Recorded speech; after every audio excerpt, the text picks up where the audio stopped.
Mi nombre es Santiago y les voy a presentar mi trabajo de tesis que se titula Tamaño máximo de un tracol de triángulos. Gracias por venir y espero lo encuentren interesante. Primero voy a explicar un poco cuál fue el problema que yo trabajé. El problema fue buscar conjuntos de triángulos que se intersecten todos entre sí sobre conjuntos de puntos. Entonces la idea es buscar sobre todos los posibles conjuntos de puntos, conjuntos de triángulos que se intersecten. Aquí, por ejemplo, tenemos un conjunto de 5 puntos, un triángulo rojo y uno azul, y ambos se intersectan. Este es un conjunto de 7 puntos, y ahí vemos que hay 7 triángulos que se intersectan todos entre sí. Pero pues pasan cosas interesantes. Por ejemplo, en este caso no sobra ninguna arista. Entonces, a diferencia de, por ejemplo, este que tiene 8 puntos y 8 triángulos, pero por ejemplo hay 3 aristas que no se están utilizando. Entonces la idea del trabajo era descubrir este tipo de patrones o resolver problemas relacionados con conjuntos de triángulos. Entonces, primero pues acabo de decir que vamos a buscar triángulos y conjuntos de puntos. Entonces la primera pregunta es como ¿cuántos conjuntos de puntos hay? Y pues la respuesta es que hay una cantidad infinita de conjuntos de puntos, porque, o sea, dado un conjunto de puntos, si movemos uno solo de posición, es completamente diferente. Entonces, parecería imposible resolver un problema acerca de algo sobre todos los posibles conjuntos de puntos. Entonces, primero, vamos a restringir los tipos de conjuntos de puntos que trabajamos. Nosotros trabajamos solo con unos a los que les llamamos que están en posición general. Decimos que un conjunto de puntos está en posición general si no hay 3 conjuntos que estén en una misma recta, o sea, no hay 3 colineales. Pero aún así, el número de conjuntos de puntos en posición general es infinito. Entonces, pues, parecería imposible resolver el problema. Por esto utilizamos el concepto de tipos de orden.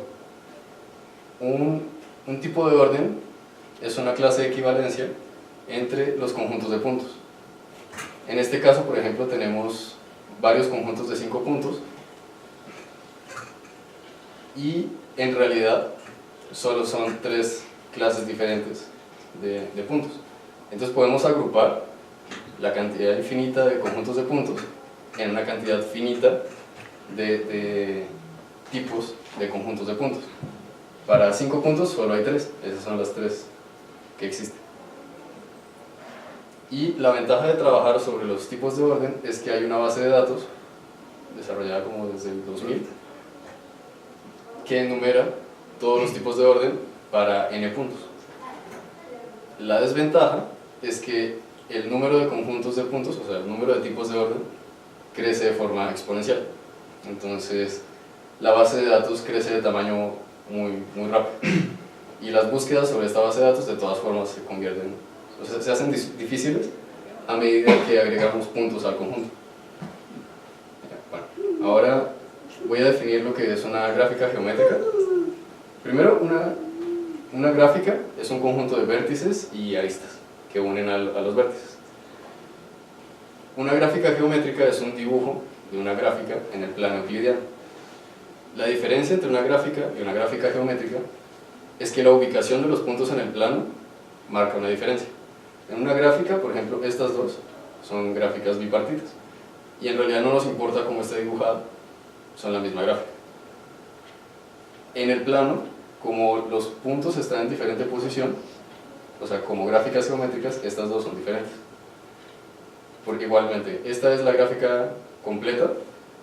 La gráfica completa es la gráfica que contiene todas las posibles aristas entre todos los vértices. Y igualmente, estas dos, como gráficas, son equivalentes, pero como gráficas geométricas no. En este caso hay una intersección entre 2 aristas y aquí no hay ninguna intersección. Entonces, nosotros nos vamos a enfocar en gráficas geométricas. Ahora, dije que íbamos a trabajar acerca de conjuntos de triángulos que se intersectan entre sí. Entonces, voy a explicar a qué me refiero yo con que 2 triángulos se intersectan.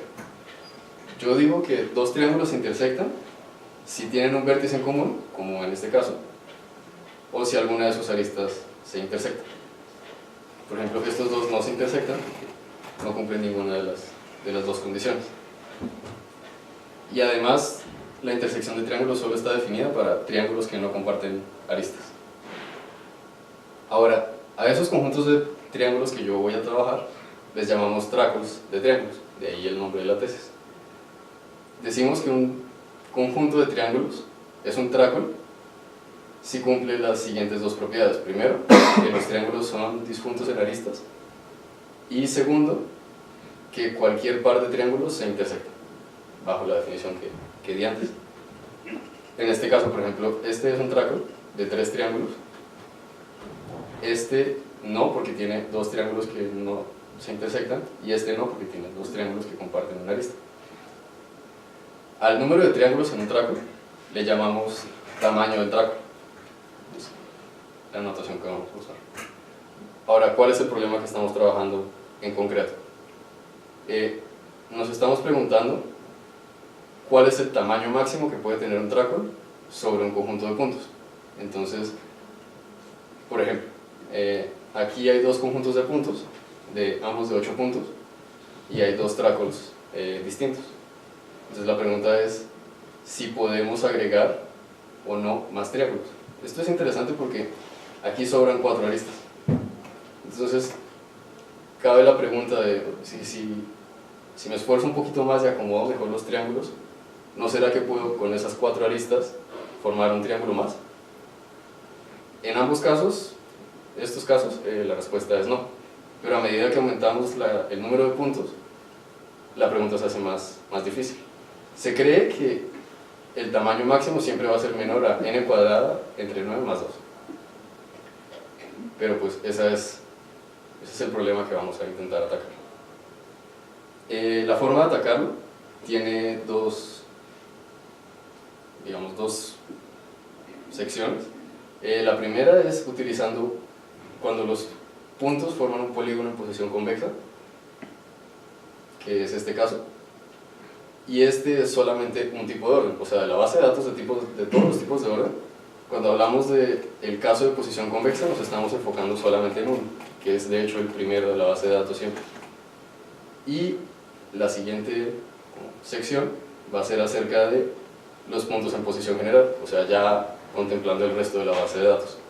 La razón por la que hacemos esta distinción es porque es más fácil o se puede llegar a más resultados cuando suponemos que están en posición convexa.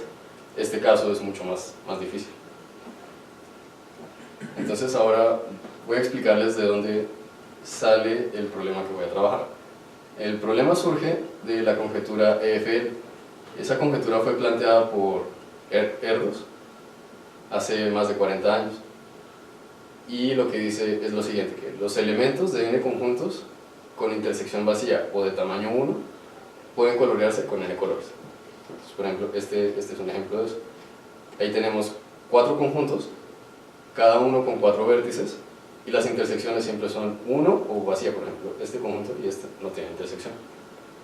Lo que dice Erdős es que podemos colorear todos los vértices con n colores, en este caso 4, de forma que cada conjunto no tenga 2 vértices del mismo color. Ahora, esa conjetura se ha trabajado bastante y la han trasladado a diferentes áreas de investigación.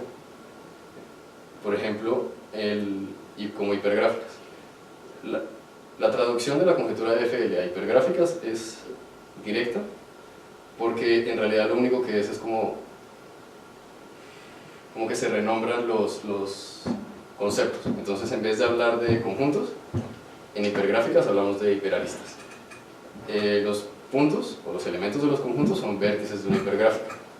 A esta propiedad de que la intersección es 1 o vacía, decimos que es una gráfica lineal.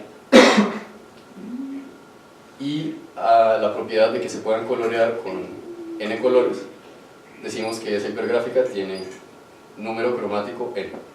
Entonces es muy directa la traducción. Ahora, a partir de esto, hace unos años se propuso que en realidad no es necesario analizar todas las hipergráficas. basta con analizar unas que se llaman n-clusters o n-cúmulos en español, que son en las que ya la intersección entre dos hiperaristas siempre es 1. Ya no hay hiperaristas como estas dos que no se intersectan. Entonces, de esta pasamos a una hipergráfica como esta. Y la razón por la que esta conjetura es equivalente, o sea, el número cromático de una de estas nos dice información de esta, es porque estos autores encontraron una forma de traducir cualquier coloración de estas a una coloración de estas. Entonces, las únicas necesarias, las únicas que hace falta analizar son estas. Con este artículo probó que la conjetura de Erdős, Faber y Lovász es cierta para hasta n igual a 12. Ahora, a partir de esta, se pasó a gráficas abstractas, como había dicho antes, utilizando una cosa que se llama la hipergráfica dual. Esta se traduce a supergráfica dual y la hipergráfica dual se traduce a una gráfica. Entonces, la coloración de vértices de acá se traduce a una coloración de lo que se llama una descomposición de la gráfica completa. En este caso tenemos una descomposición en un triángulo y 3 aristas. Entonces, se probó que el índice cromático, o bueno, el problema de calcular el índice cromático en una descomposición de una gráfica completa es equivalente a la conjetura de Erdős, Faber y Lovász. Ahora, hace un año se propuso una nueva conjetura inspirada en esta versión de la conjetura de Erdős, Faber y Lovász, pero para gráficas geométricas.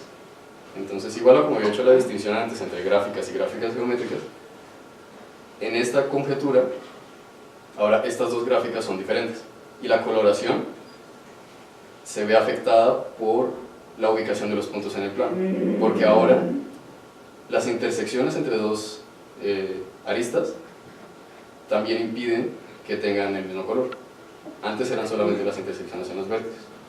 Entonces, posiblemente esta tiene coloraciones diferentes a esta. Entonces, y este caso en específico en el que tenemos descomposiciones en triángulos y aristas es exactamente o está directamente relacionado con el problema de encontrar tracos de triángulos de mayor tamaño. Entonces, de aquí sale el problema que estuvimos trabajando durante la tesis. Entonces, ¿cómo atacamos el problema? La idea es buscar cotas superiores e inferiores. Me refiero a una función que sepamos que siempre va a ser más grande que el valor que queremos, o una función que sabemos que siempre va a ser más pequeña que el valor que queremos. Y pues, idealmente, la cota inferior queremos que sea lo más grande posible y la cota superior queremos que sea lo más pequeña posible para irnos acercando al valor del medio. ¿Por qué no calcular el valor del medio de una vez? Porque se cree que es difícil. Entonces es más fácil intentar encerrarla por los lados. Entonces, ¿qué se sabe hasta ahora en la literatura? Hay una cota inferior que se prueba de este resultado de un artículo acerca de conjuntos disjuntos en aristas. Se sabe que cualquier conjunto de n puntos tiene n cuadrada entre 12 triángulos que contienen a un mismo punto en el interior.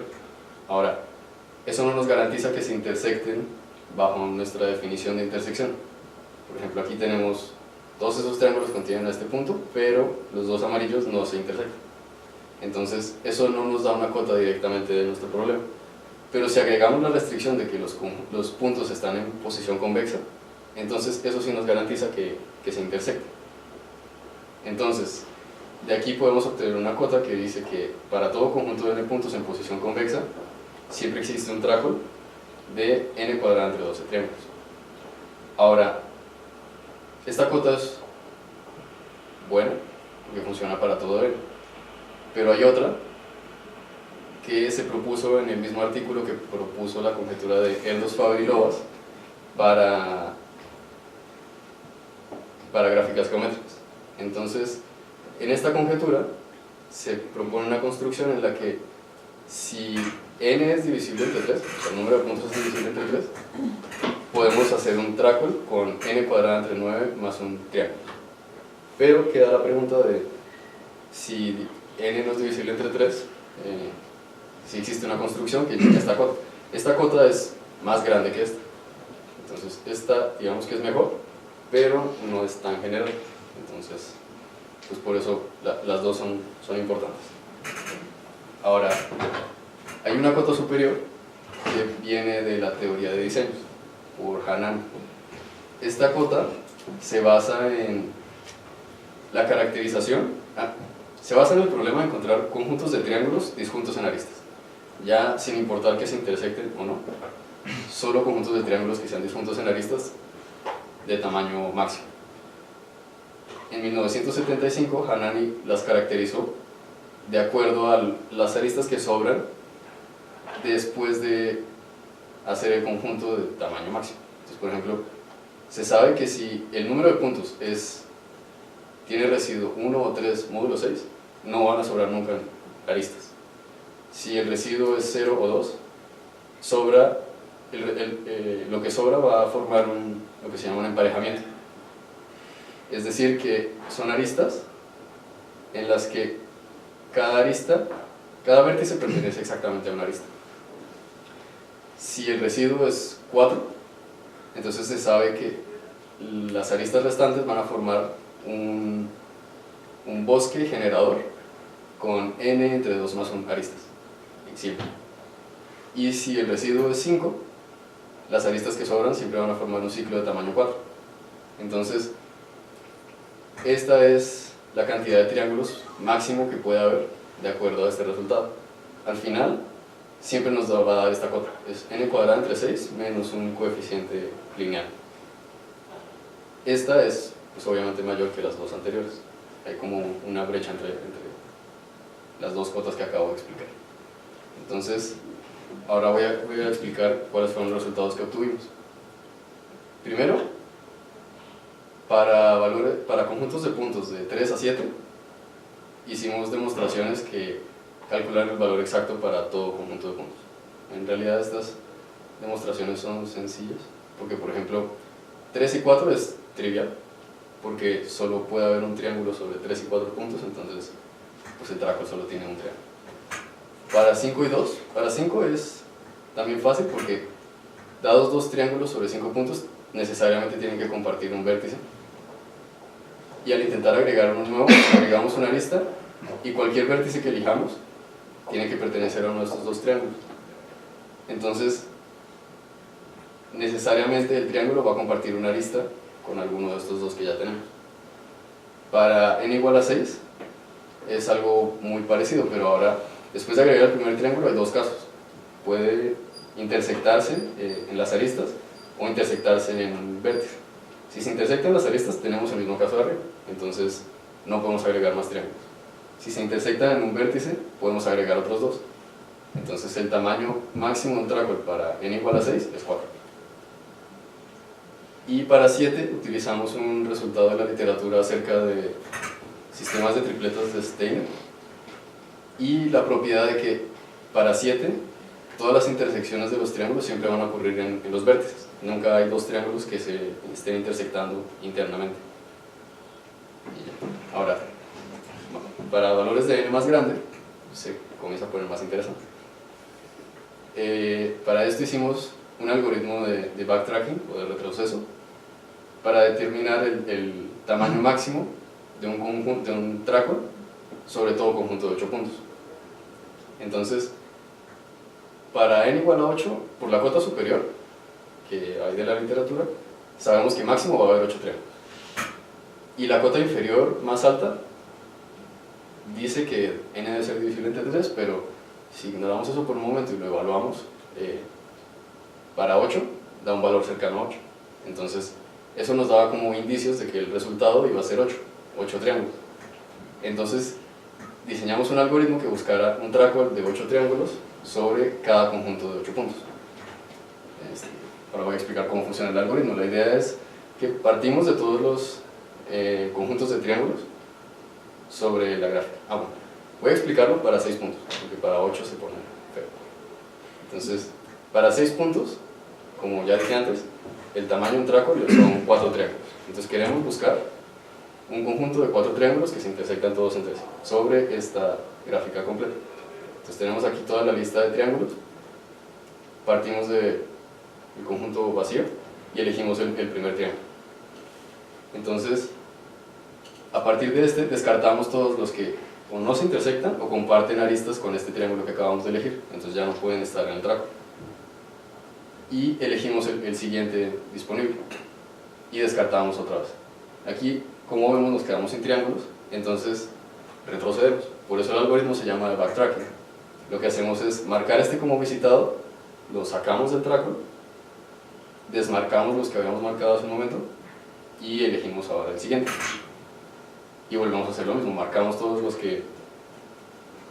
que no pueden pertenecer al traco y pues continuamos así, elegimos el siguiente, marcamos los que no pueden estar y aquí ya solo nos queda uno, lo elegimos y tenemos un traco de tamaño 4. Entonces en este momento el algoritmo termina y regresa el traco resultante. Es importante ver que el orden en el que están los tráculos, los triángulos acá, afecta el tiempo de ejecución. Entonces, si los 4 que acabamos encontrando hubieran sido los primeros, pues el árbol en realidad no hubiera sido un árbol, sino que hubiera sido pues, como un camino y hubiéramos ocupado menos nodos, menos tiempo de ejecución. En general, en un algoritmo de backtracking, nos referimos al tiempo de ejecución en términos de la cantidad de nodos del árbol de búsqueda.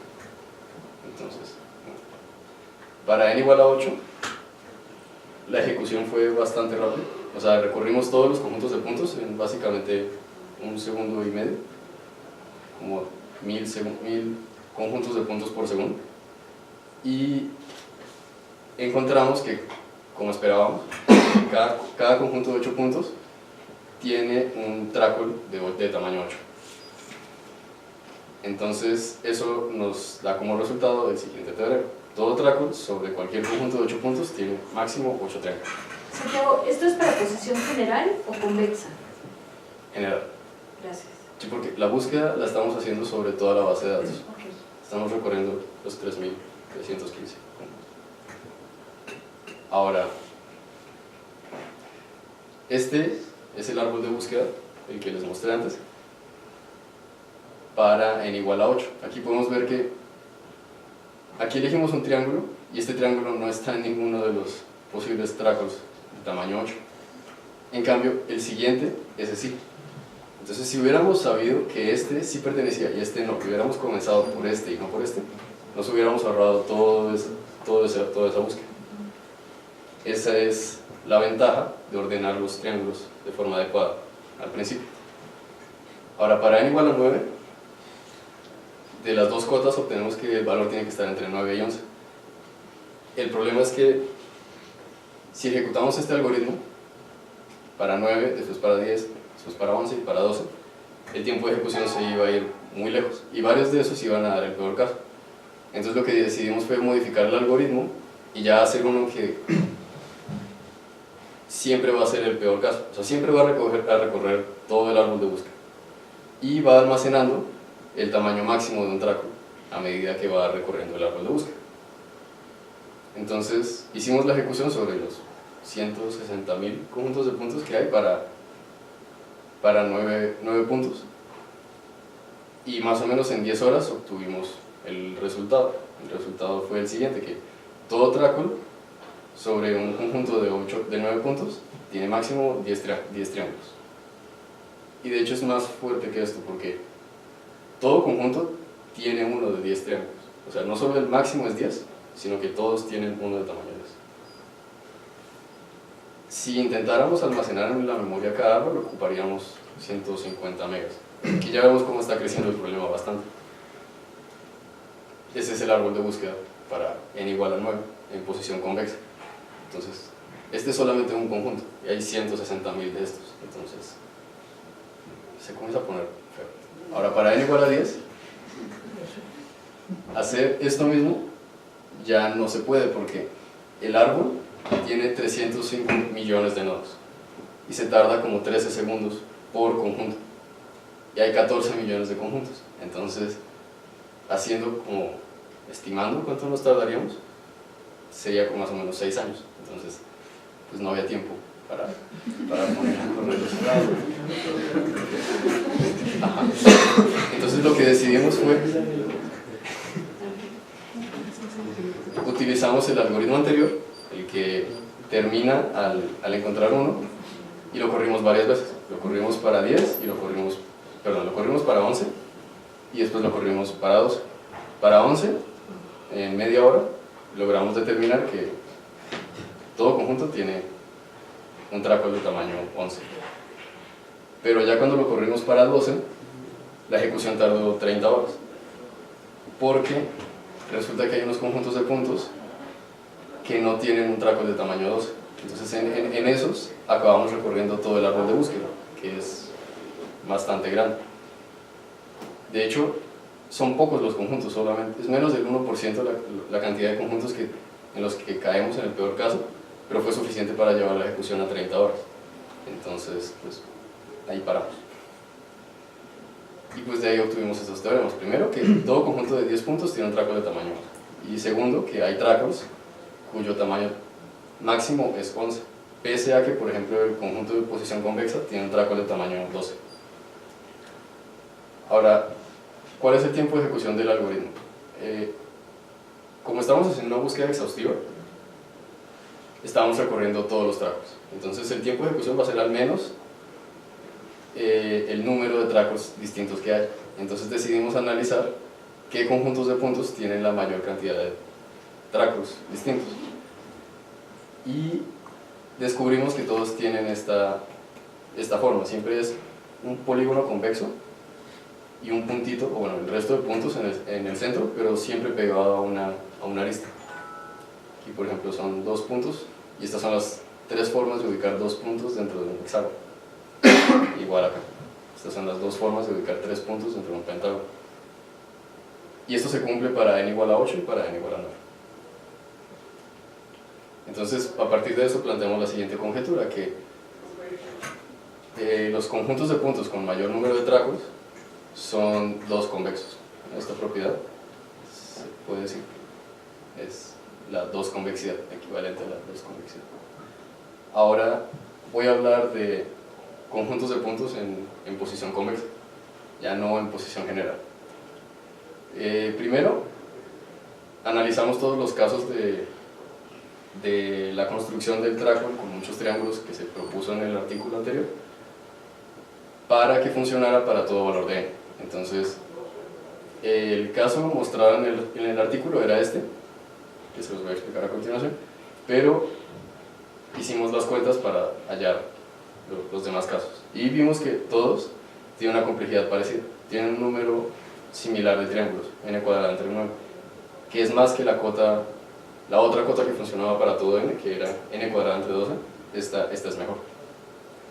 Entonces la forma como los construimos es eligiendo aristas. Bueno, dividimos el conjunto en 3, A, B y C. Elegimos aristas entre C y B y las enviamos todas a un vértice de A. Y repetimos el proceso. Elegimos aristas abajo y las enviamos a un vértice de A. Repetimos eso para S y para S. Y finalmente agregamos un triángulo más aquí arriba y eso nos da un total de n cuadrada entre 9 más 1 triángulos.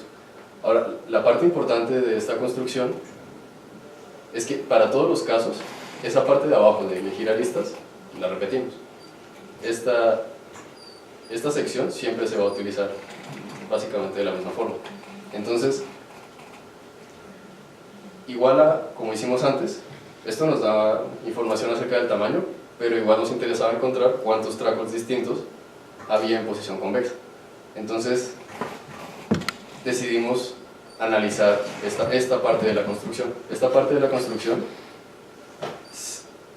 es equivalente a contar el número de 1 factorizaciones de la gráfica bipartita completa. Así, eso es como un problema alternativo. Entonces hicimos eso, contamos cuántas 1 factorizaciones tiene una gráfica bipartita completa. La forma de hacerlo fue igualmente utilizando el algoritmo de backtracking.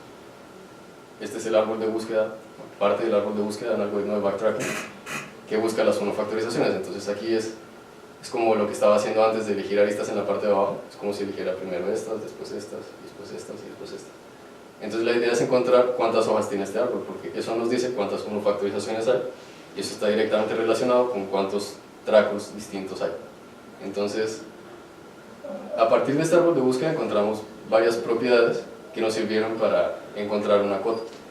Por ejemplo, descubrimos que todos los nodos de este nivel siempre tienen exactamente un hijo, no tienen más. Y logramos caracterizar los nodos de este nivel, cuántos hijos van a tener, de acuerdo a el camino que hay hasta llegar a ellos. Entonces, a partir de estas dos propiedades, obtuvimos el siguiente resultado, que debe haber al menos esta cantidad de tracos de triángulos distintos. Este resultado es interesante porque se relaciona con el número de partición, que es un problema que se ha estudiado en teoría de números desde hace muchos años, que es la forma de sumar, el número de formas de sumar un entero n. Y pues el crecimiento es exponencial, crece bastante rápido. Pero aún así, al hacer el cálculo experimental de cuántos tracos distintos hay, hubo diferencias. Por ejemplo, esto evaluado para n igual a 6 da 2, aquí da 30. Y para n igual a 12 da 288.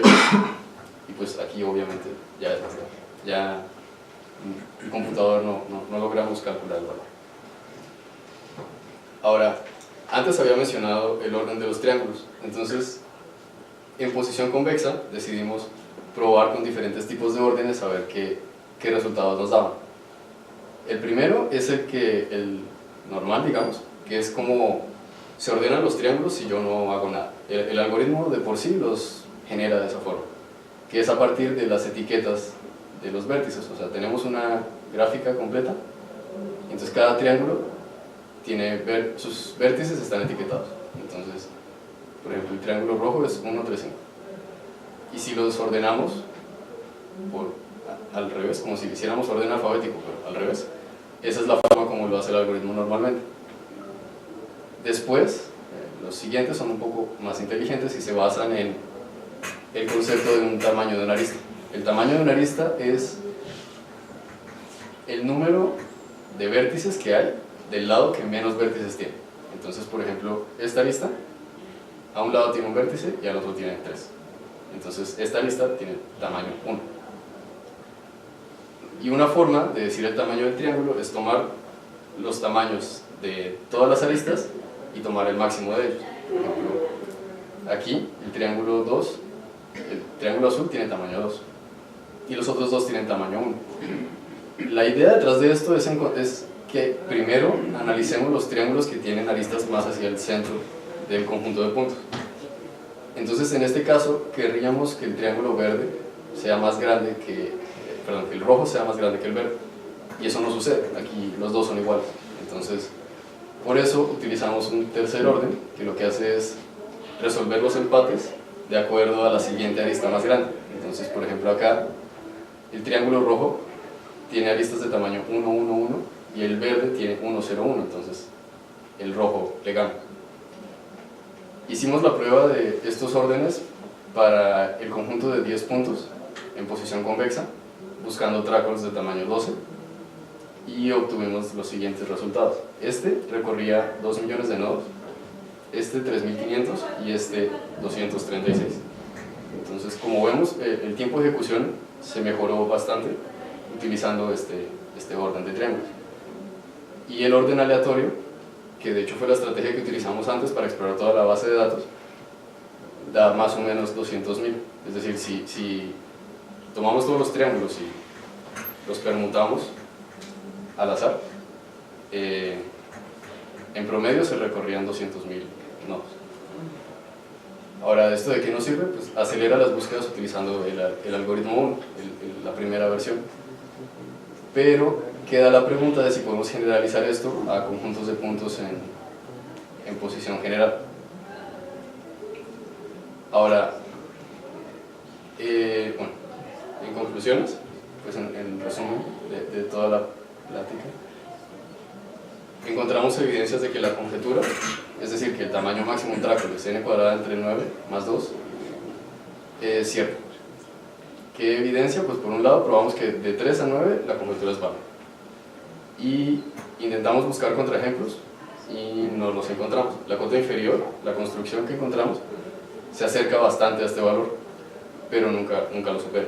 Entonces, parece que es cierto. También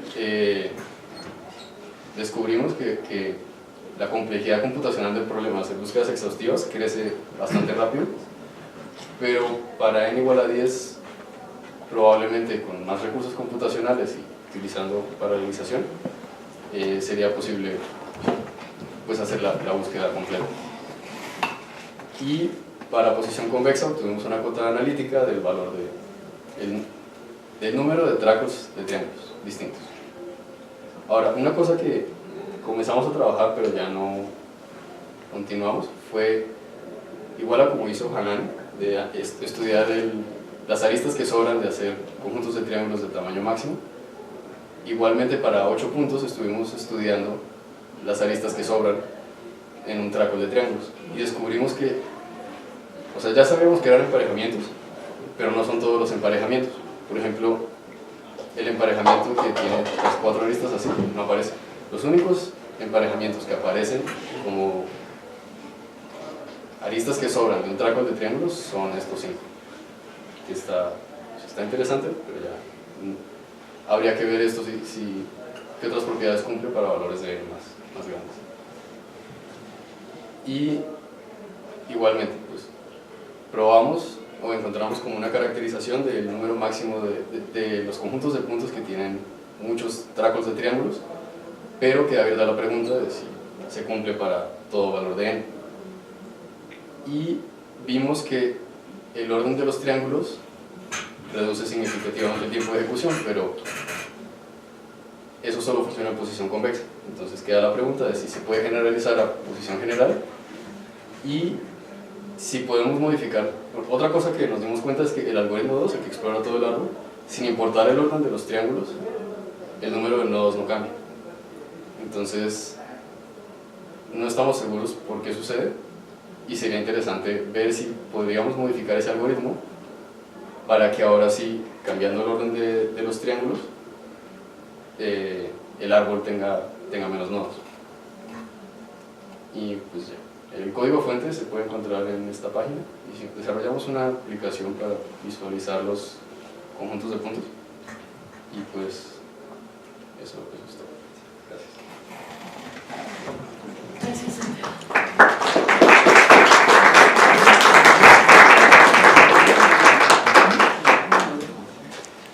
Ok, ahora vamos a hacerte unas preguntas. Cristian, ¿quieres decir? Cuando estabas hablando de las particiones de número, venía de contar las factorizaciones, ¿no? Bipartitas. Entonces dijiste que cuando calculabas un número para n en estos valores pequeños, difería con el número de tracos encontrados. ¿Por qué? ¿Por qué es esa diferencia? Si depende de, o bueno, había dicho que dependía de las factorizaciones. Son varias razones. Sí. Por un lado, nuestra cuenta de las 1 factorizaciones está por debajo del número real de 1 factorizaciones. Entonces, eso de por sí es una cota inferior. O sea, este árbol tiene muchísimas más hojas que el valor que aproximamos y que es la función que tiene el número de partición. Y el otro factor es que en esta construcción nunca contemplamos las rotaciones. Entonces, nuestro algoritmo busca todos los tracos, pero nosotros nunca estamos multiplicando digamos, el número que nos da esto por todas las posibles rotaciones que puede haber. La razón es porque no estoy seguro de qué sucede ahí, porque a lo mejor, o sea, seguramente va a haber sobreconteo. Entonces, ¿cómo calcular el sobreconteo para garantizar que esto sigue siendo una cota inferior? Pues ya no sabemos. Entonces, esos son los dos sitios donde, o sea, las razones por las que es una cota inferior.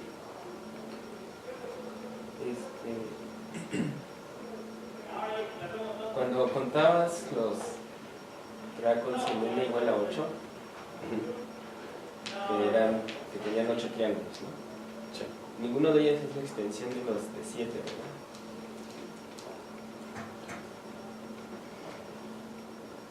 O sea, que sea un tracol de 7 al que le agregas un nuevo triángulo. Eso no lo investigué, no sé. Me queda la duda, creo que no. Porque para n igual a 7 solo hay 30 tracos distintos, no son muchos. Entonces yo creo que uno podría hacer la búsqueda, pero no lo revisamos. Cuando se introduce este problema que viene de la conjetura de dos Fabry-Lovas,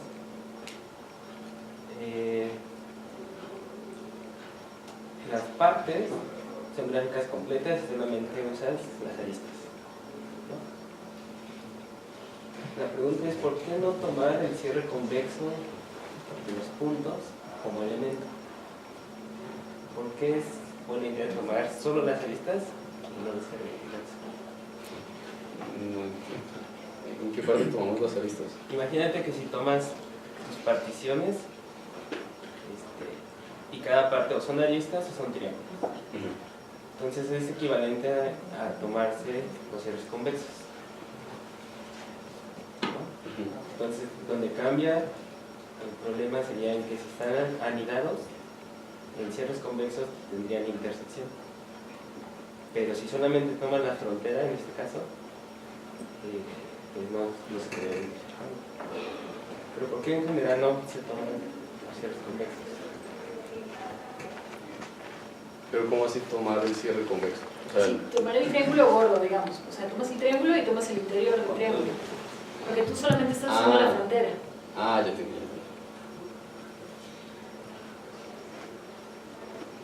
Bueno, en realidad porque esa es la traducción de la conjetura se hizo de esa forma. La pregunta es ¿por qué? ¿Por qué?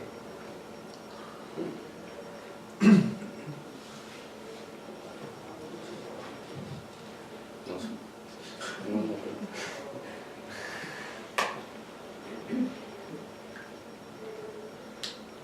Sí, o sea, como al principio que puse que dos triángulos anidados no se intersectan. O sea, ¿qué pasa si decimos que eso sí se intersecta? Sí, se intersecta.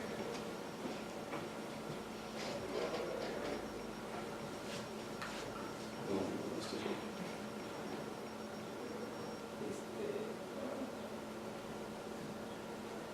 Bueno, en general, estas cotas te servirían para que fluyan como cotas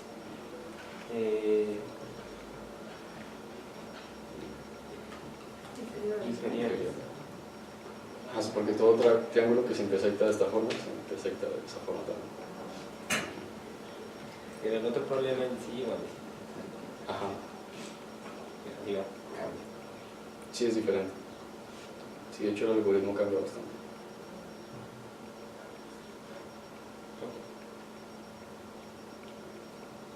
Gracias.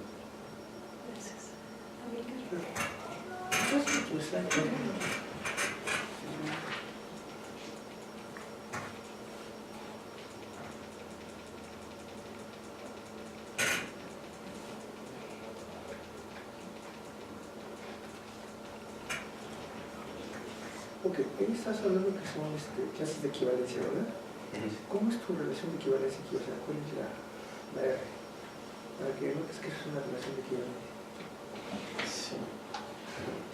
Bueno, lo que hacemos es, se genera una función de todas las tripletas ordenadas.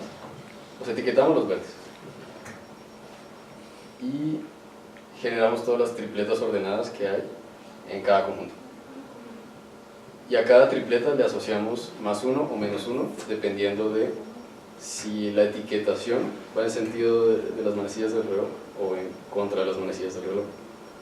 Entonces, decimos que dos conjuntos son equivalentes si existe una biyección entre las etiquetas de un conjunto a otro, tal que los signos de más y menos difieren, bueno, son iguales o completamente negativos, o sea, todo lo contrario. Esa es la biyección. ¿Y ya con eso garantizas? Sí.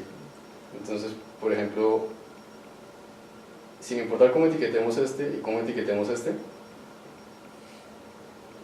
de estas tripletas va a existir una biyección de estos puntos a estos, tales que todas las tripletas tienen el mismo signo al otro lado. Pero entre estos dos, por ejemplo, ya no. O sea, se puede ver porque, por ejemplo, este triángulo, digamos que este puede ser en el sentido horario. En el momento en el que sacamos este vértice de acá, digamos que lo que antes estaba así, ahora va así. Entonces el signo de esa tripleta cambia. Entonces va a haber 3 tripletas con el signo contrario acá, que aquí, en este, que en este no están. Entonces no hay una biyección entre esos dos vértices. ¿Te puedes ir ahora tu gráfica o tu árbol de búsqueda?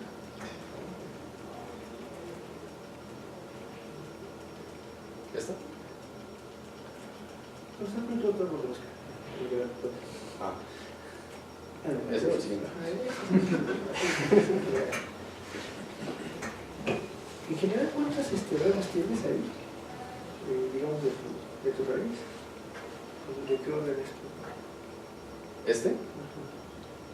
Bueno, aquí depende mucho del orden de los triángulos, en este caso. En el siguiente, acá, siempre esto, el primer nivel, va a tener n en 3, porque son todos los posibles triángulos. El siguiente, estuvimos estudiándolo y está relacionado con el número de desarreglos, de derangements, pero no llegamos a mucho, digamos que por este lado. Porque siempre contar, eso era precisamente lo que estábamos intentando hacer, contar el número de hijos que tenía cada uno. Y como que por arriba, pues el primero era fácil, el segundo más o menos, pero de ahí en adelante se ponía raro. Entonces decidimos comenzar al revés. Entonces dijimos, bueno, ¿cuántas hojas hay? Y ahí fue que descubrimos que... perdón, estoy hablando de otro. Sí, estoy hablando del árbol de las 1 factorizaciones. Sí, aquí no sabemos mucho. Nos sirve para ilustrar. Pero aquí sí, esto sí es n3. Eso sí es. De ahí en adelante depende de la geometría y de cada conjunto de puntos. Ya. Y, por ejemplo, supongo que a la hora de construir tu árbol, estaba buscando que cada rama, digamos, no fuera, o sea, no dice 2 ramas, ¿cómo diríamos? ¿Iguales, equivalentes? Sí, de hecho eso... Básicamente, ¿no? Para no tener repeticiones, ¿no?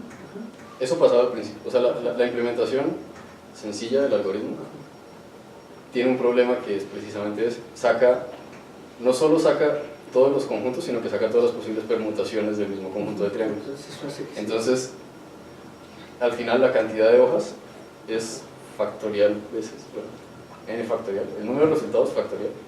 Porque tenemos el tamaño del tracking factorial.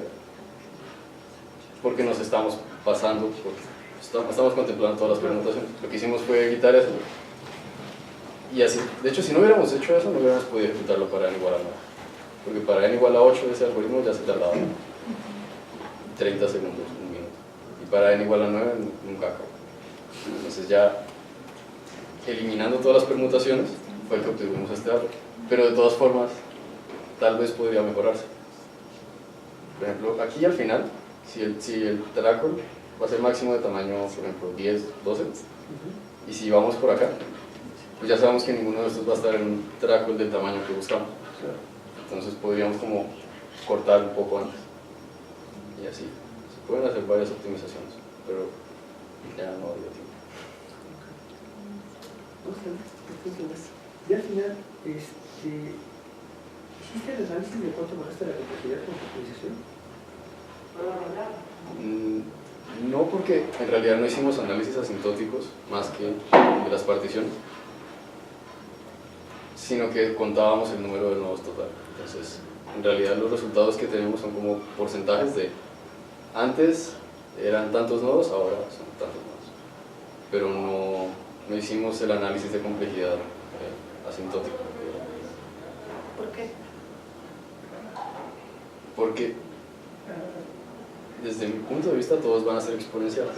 Entonces, digamos que la ventaja de hacer la optimización no se ve ahí. Como, qué chiste, todos dan exponencial. Pero el árbol sí se hace más pequeño. Porque al final el número de tracos es exponencial, o sea, la cantidad de hojas es exponencial, claro. Y más que eso no vamos a poder optimizar. Entonces, como que no. Pues no trabajo. Gracias. Gracias. No pudiste hacer tus búsquedas, o bueno, no hiciste las búsquedas para n igual a 11 porque no tenemos el archivo. Sin embargo, recuerdo, tú me dirás, que sí estudiaste cómo fue que se diseñó la base de datos, ¿verdad? O sea, como más o menos cómo fue que Oswin creó la base de datos. Ajá. ¿Sí? ¿Tú crees que generar el archivo para n igual a 11 sea muy complicado? ¿Qué tan complicado crees que pueda hacer eso?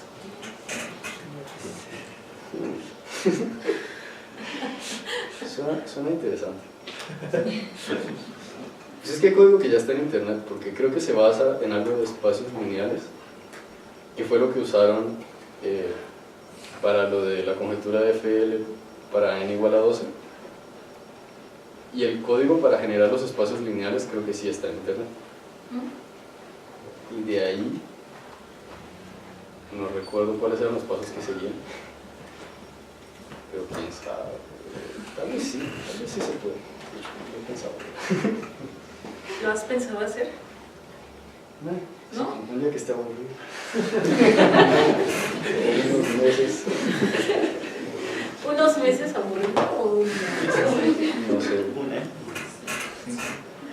No sé, es que podría ser muy realizable o imposible. No sé. Ok. Entonces, ¿cuál es la conclusión? ¿Es que la conjetura es falsa? O sea, yo no entendí bien, porque para n igual a 10, la conjetura da como 13, y sin embargo encontraste conjuntos que no tienen tracos de tamaño 12. No, pero es que la conjetura es el tamaño máximo de los tracos. Entonces, en realidad lo que refutaría la conjetura sería que encontráramos un conjunto de puntos que tiene un traco de tamaño 13 o 14. Ahí sí, eso la refutaría. Y hasta ahora no encontramos eso. Okay. Encontramos unos que no llegan a 12, que es lo que habíamos esperado, y eso es de por sí interesante, pero no refuta la conjetura. Entonces, ¿tú crees que la conjetura sea cierta o falsa? Sí, probablemente cierto. ¿Cuáles son los conjuntos que tienen menos tracos? Sí, esos los analicé, pero no logré obtener como una caracterización. El ejemplo que di al principio, ¿Cómo se ve? ese es el conjunto. Para 8 puntos hay 4 conjuntos que tienen la menor cantidad de tracos. Bueno, 4 o 5. Y cada uno tiene solo 4 tracos. O sea, este es uno de los 4 tracos que hay. Y solo hay 4. Pero esos 4, ninguno son los que minimizan el crossing number. Fue con lo que comparé. Ajá. Entonces no logré caracterizarlos. O sea, sí investigué, pero ya no encontré nada. Ok. ¿Cómo, respecto a la pregunta que te hacía el doctor Cristian respecto al número de factorizaciones, que nuestra cota se queda súper abajo en realidad, ¿cómo se te ocurre que se podría aumentar esa cota? Yo creo que lo que hicimos en los últimos 2 niveles del árbol, o sea, encontramos propiedades de los últimos 2 niveles del árbol de gusto. Yo creo que debe haber una forma de aplicar eso a los niveles anteriores para obtener cuántas repeticiones suceden en el último nivel. Pero ya no, o sea, no me senté a pensar. ¿Crees que sea muy complicado llevar esa cota? No sé. Es que es... no. O sea, lo pensé y no se me ocurrió nada. Pero... no sé, es que siempre es como si se te ocurre algo, pues se vuelve fácil, pero si no se te ocurre nada, pues... ¿Ese hotel le trabajamos cuánto tiempo? ¿2 meses? Un mes y medio. Sí. Yo creo que no es fácil, pero no sé. No tengo idea. Sí, más o menos uno. ¿Más preguntas?